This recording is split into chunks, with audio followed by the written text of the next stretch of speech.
In today's video, talaga naman hihimay-himay natin ang aking top recommended loan apps na po pwede niyong jutangan at itry talaga naman. Bibigyan natin ng justice o maka-justice naman. Bibigyan natin ng himay-himay review itong mga loan apps na ite. Sila ay mga legit. Take note talaga naman. Or CIC accredited as submitting entity. Pero as in talagang regulated pa siya ni Bangko Sentral ng Pilipinas. May mga babalikan tayong mga digital banks na nag-offer ng loans na subok ko na rin at na-try ko na itong mga ibang loan apps na ito. Hindi lang sila basta loan, kundi digital bank siya. Bangko siya, meme. As in, hindi man siya traditional na bank, pero bangko siya. Diba? Nangunguna si CIMB. Yes, talaga naman, as you can see, si CIMB ay world's top 50 digital banks and best digital bank in the Philippines by the Asian Banker. Nakakaloka. Alam niyo naman na meron akong account at existing CIMB account. Meron akong personal loan sa kanila at saka Revi Credit na binabayaran ko pa hanggang ngayon. Di ba, hindi ko pa matapos-tapos kasi ang dami kong tinatapos muna. Pero I'm confident na fully pay natin. Itechuang si CIMB. Makwento ko lang ng very light. Alam mo si CIMB kahit may mga balanse pa ako sa kanya, hindi siya yung parang nangjajaras. Hindi siya yung never akong nakatanggap ng any harassment or unfair collection practices sa kanila.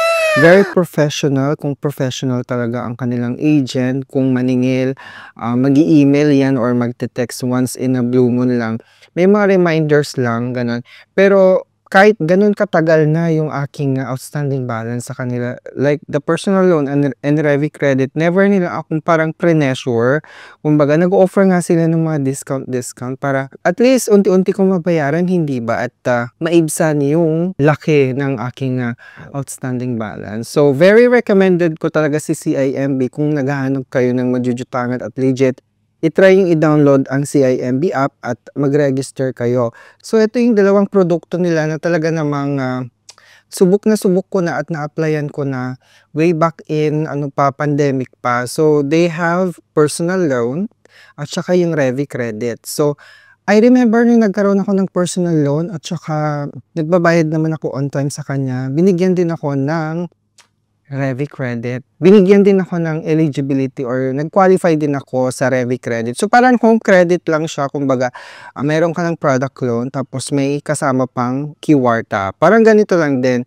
Pero a-applyan mo itong si Revi Credit. Magkakaroon ka ng parang offer, magsisend sila ng notification sa'yo via email or text message na you are qualified na to apply for Revi Credit habang meron ka pang personal loan. So, dito sa CIMB personal loan, gain financial flexibility by getting a personal loan right at your fingertips. Access funds whenever you need them and apply for a personal loan up to 1 million pesos ang kanilang offer.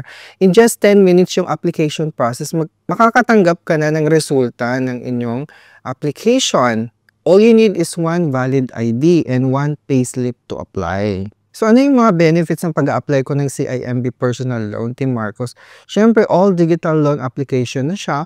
Hindi mo na kailangan pumunta pa sa physical branch. Though meron silang physical branch, alam ko nag-iisa dyan sa BGC, hindi mo na kailangan pumunta doon para mag-apply lang ng loan. All you have to do is just to download the app, tapos check mo na yung application process, fill out the information that is required for your application process, and experience an easy, convenient, and all digital loan application. Apply in as fast as 10 minutes with only one valid ID and one payslip. Yun lang naman kailangan nila, te. And of course, acquire a loan starting from 30,000 pesos to maximum of 1 million. So, still up to 1 million pa rin yung maximum niya. And they have a very flexible tenure options ranging from 12 months to 60 months. O, diba? Yun, haba ng terms nila para mabayaran mo yung loan mo. Hindi gaya ng mga OLA na 7 days, 14 days. Kaya dito na kayo sa mga legit na mga pautangan na gaya ni CIMB. When it comes to disbursement, talaga napakabilis din na mag-disburse si CIMB. Kasi you will receive immediately yung disbursement amount directly to your CIMB bank savings. And then you can transfer actually sa inyong bank account Kung gusto nyo i-bank transfer na, pwede naman yun agad-agad via InstaPay. Or you can also disburse through, yun nga, bangko sa inyong mga bank account. It only takes 1 to 2 banking days if the disbursement is made to other bank accounts. They also have an add-on, which is the Credit Life Insurance. You can get additional protection equal to your loan amount with Group Creditors Life Insurance by ProLife UK. In case of tegi-tegi or total and permanent disablement, si ProLife na ang bahala sa inyong outstanding balance. O, di ba siya na yung magbabayad ng naiwan mong balance, di ba?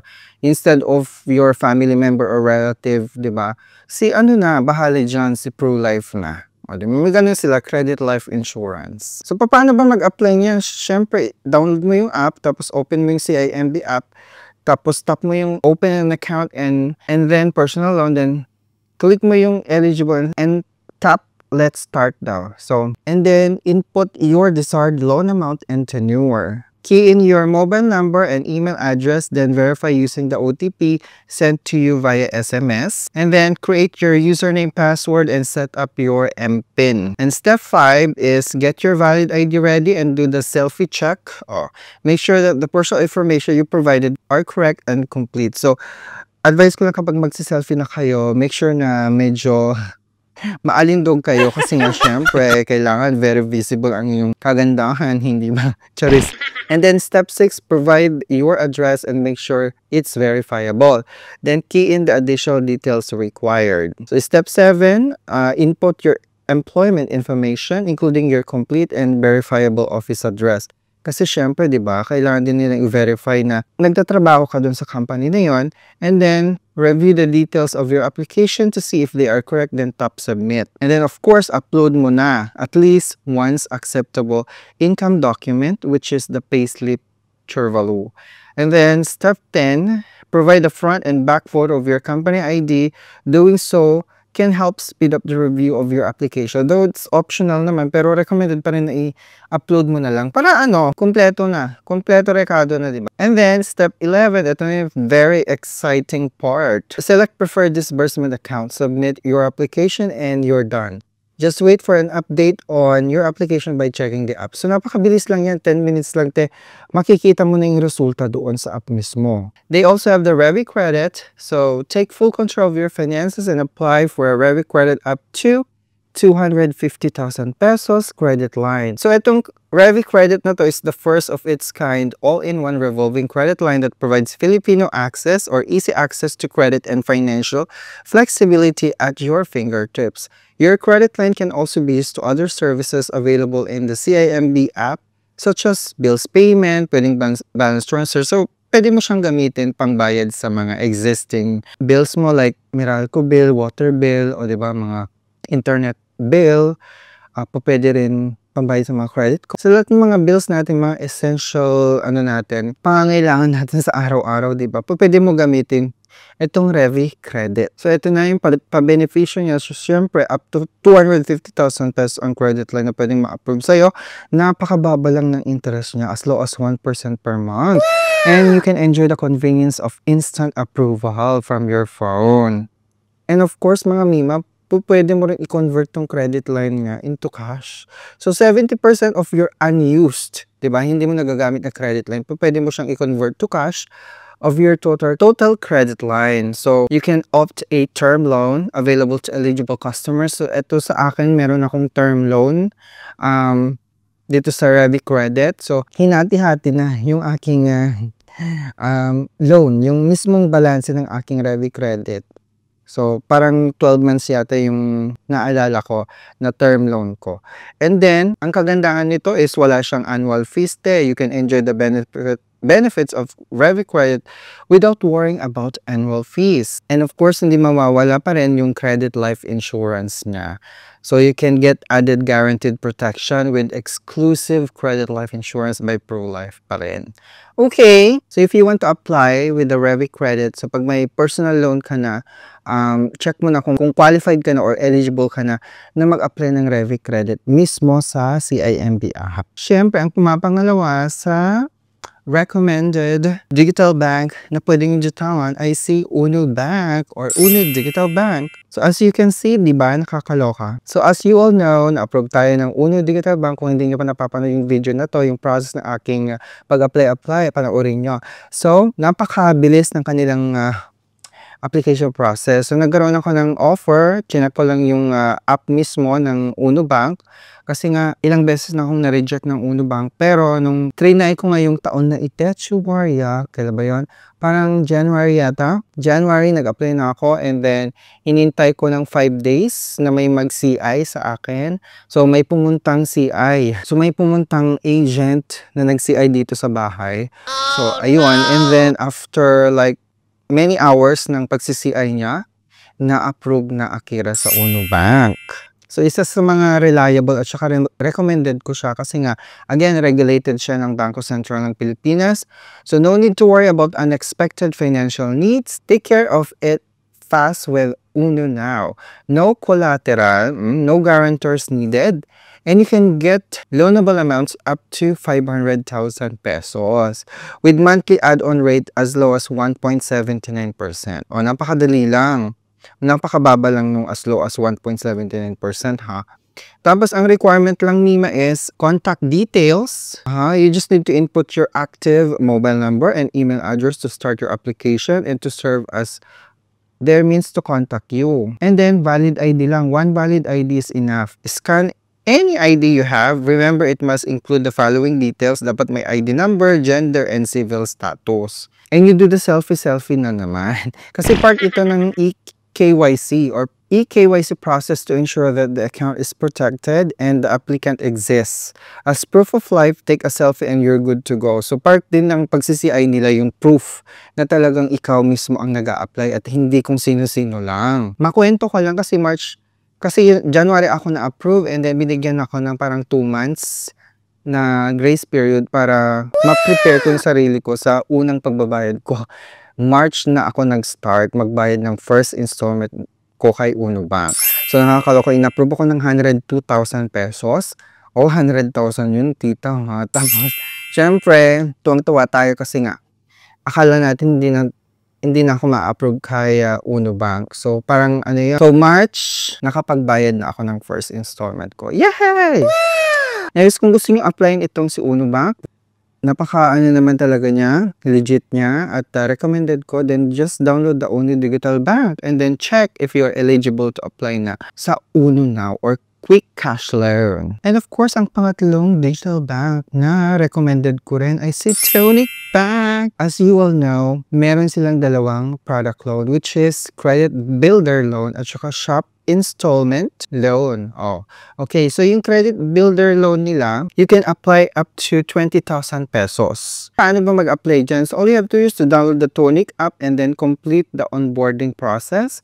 Mag-prepare ka lang ng one valid ID and then you have to and then click mo yung loans dun sa Credit Builder Loan and then apply for a Credit Builder Loan. Follow the all on-screen instruction on Tonic app to fill out questions and of course fill out the information needed and then accept mo na yung offer. Ganun lang siya kabilis and then wait mo na yung loan disbursement dun mismo sa Tonic account mo. So napakabilis nito, as in talaga mabilis talaga mag-disburse at mag-approve itong si Tonic Bank. So I still have Tonic Bank loan existing. So actually nasa 5,000 lang yata yung aking babayaran. So, hopefully, matatapos ko na in just 2 months yung aking loan sa kanya. Ang taray!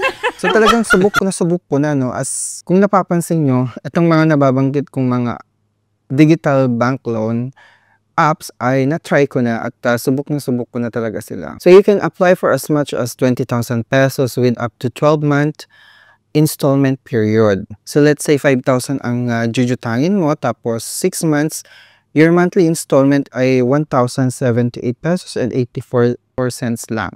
Actual amount may change kasi nga Credit Builder Loan interest can be as low as 4.84% monthly add-on rate with payment terms of up to 12 months. And then they also have the Shop Installment Loan wherein you can borrow up to 100,000 pesos when you visit their partner store and pay later. So ito never ko pang na-try itong installment loan nila. Pero pretty much parang ano na, Napaka-easy lang applyan. Pumunta ka lang sa in-store nila, parang home credit lang din for quicker and easier and better shopping needs. Apply for a shop installment loan now. So you can actually purchase the following items using your Tonic Shop installment loan in their partner store. Usually nasa sila, mga malls sila, major malls, and hanapin nyo lang sila kasi marami naman dyan ang makikita yung partner store nila. So you can get AC, aircon, TV, refrigerator, laptop, and many more. Washing machine, churva, ganun. So you can purchase up to 3 items with one loan lang. And then minimum 10% down payment with 0 processing fees. And then they have fixed monthly interest rate of 4.5%. Minimal documents lang ang hinihingi nila, which is the one valid ID lang, which is required.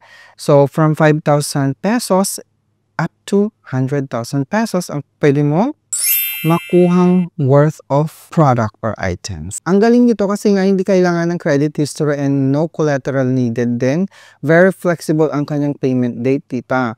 So they have monthly installment up to 12 months. So 3 months, 6 months, and 9 months, and 12 months. And you can pay it later. So gano'n, napakadali lang talagang applyin itong tatlong mga digital banks na ito. So kung interested kayong applyin itong mga ito, mag-download na kayo. And of course, do your own research muna bago kayo magjutang-jutang, ha. Pag-aralan niyo muna ang terms and conditions niya, and of course, assess yourself kung kaya niyo bang bayaran itong mga jujutangin niyo na ganong kalaking amount, diba? And kung kinakailangan, syempre, applyin mo na. Diba? Kung napaka-importante naman ng paglalaanan ninyo, pwedeng gamitin pang investment or pang business, put up a small business, go ahead, mama, diba? By all means, jutangan nyo na. Again, huwag nyo kakalimutan maging responsibleng jutangera. Maraming salamat, mga mima. Don't forget to subscribe. Click the notification bell para every time na magkakaroon tayong ganitong mga video review ulit, kayong unang mag-judge ng Chika Bambam. Maraming salamat. And thank you!